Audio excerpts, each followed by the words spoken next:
fiainam-baovao ny paka.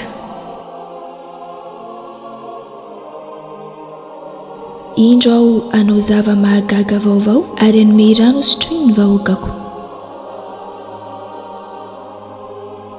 Mba azoko an'i Kristy dia ataoko fakofako foana ny zavatra rehetra mba ho hita ao aminy aho.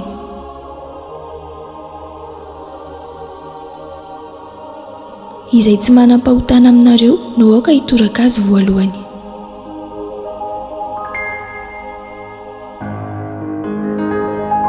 Aran'ny Ray sy ny Zanaka sy ny Fanamasina. Amen. Ombantsika menakavy eny ny Tompo ho tanteraka tokoa ane izany.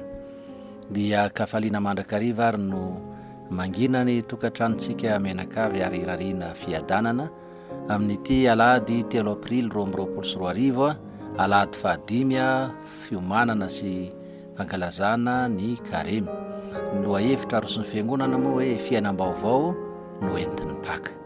Ny vakiteny telo izay aroson'ny fiangonana amin'ity alahady ity, velomana ihany koa mandritry ny herinandro no manampy antsika mandrakariva andalina ny finoana. Ka ny vakiteny voalohany ao amin'izay ipaminany 720 andininy 420 ka hatramin'ny faraika amby 20 milaza hoe indro aho anao zava-mahagaga ho an'ny vahoakako. Tsy mitsahatra mamafy fahasoavana ho an'ny vahoaka ny Andriamanitra na dia nivadika sy nandao azy matetika aza ireto vahoaka ireto. Ambaran'Andriamanitra amin'ny alalan'ny vavan'izay ipaminany fa ray aman-dreny tsy mahafoy zanaka izy. Ny andrasany amin'izy ireo kosa dia ny anadino ny zavatra tany aloha. Anisan'izany ilay famerimberina hoe manimanina ny tongolon'ny Ejipta mba hiala amin'izay rehetra ny fikirana tany aloha, fa kosa hanorina fiainam-baovao dia ny fiombonana tanteraka amin'izy Andriamanitra loharano ny so rehetra. I Masin-Dapoly amin'ny taratasiny ho an'ny Filipianina 4 andininy 9 ka hatramin'ny 14 milaza mazava hoe mba azahoako an'i Kristy dia ataoko fakofako ny zavatra rehetra. Ity vakiteny faharoa ity moa dia maneho ny fanatanterahana ilay fampianarana nataon'i Jesoa tamin'ilay tovolahy nanontany azy hoe inona ny ataoko azahoana ny fiainana mandrakizay. Raha tianao ny lavoraro i Jesoa, ndeha amin'dio ny fanananao rehetra dia omeo mantra, rehefa izany dia avy manaraka. Sarobidy amin'ny fiainana maha-kristianina tokoa ny fahafoizana izay profipitiavana hita maso. Noho izany tsy afaka hiambo kristianina hoy Masin-Dapoly raha tsy efa miaina ny fahafoizana.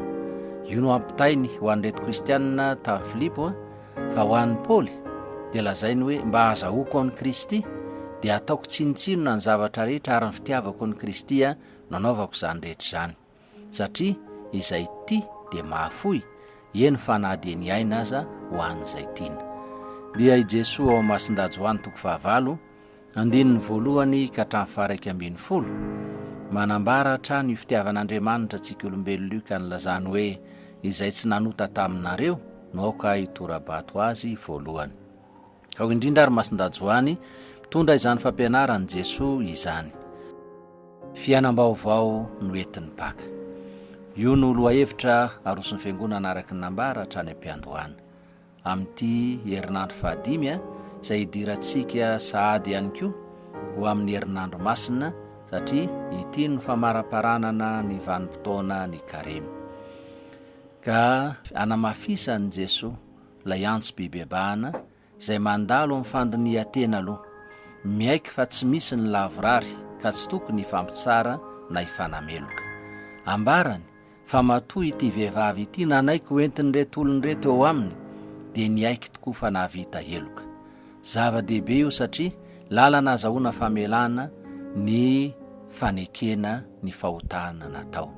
Fa tsy tokony adino ihany koa ny afary Jesoa dia ny fiezahana tsy hiverina amin'ny fahotana intsony. Fantany fa ny famelana pahazo, ny fahalemena pahazo antsika olombelona dia ny miverina matetika ao amin'ny fahotana. Ka io indrindra no iantsony anaovana ezaka amin'izao vanim-potoana ny karemy izao. Fantany ihany koa anefa fa osa sy malemy isika olombelona. Ka io no nanafarany ny mpianany tao atam-bolon'ny oliva izay afatra farany napetrany tamin'izy ireo no hoe miambena ary mivava sao latsaka mifakapanahy ianareo. marisika ihany ny fanafa ny nofo nosa. Io a no miverimberina amin'izao vanim-potoana ny karema izao, hidirantsika tokoa amin'ilay vanim-potoan-dehibe dia ny vanim-potoana ny paka. Ka ireo afatra mamolavola toe-poso-toe-panahy vaovao ireo no afatra entin'ny paka eo amin'ny fiainantsika isan'andro. Ka raha tanterakitsika izany dia ho paka lalandava ny fiainantsika isan'andro, satria miompy-piainana amin'i Jesosy ilay mpamindra fo sy mpamela heloka isika, ka tsy ho faly hanameloka sy hitsara ny hafa fa ho mpamindra fo tahaka an'Andriamanitra.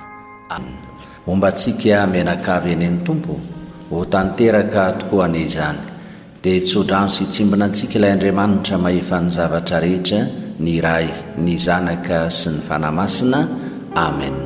Dia tantana ny fiainantsika ny Kristy, isaorana ny Andriamanitra dia samio ten'Andriamanitra.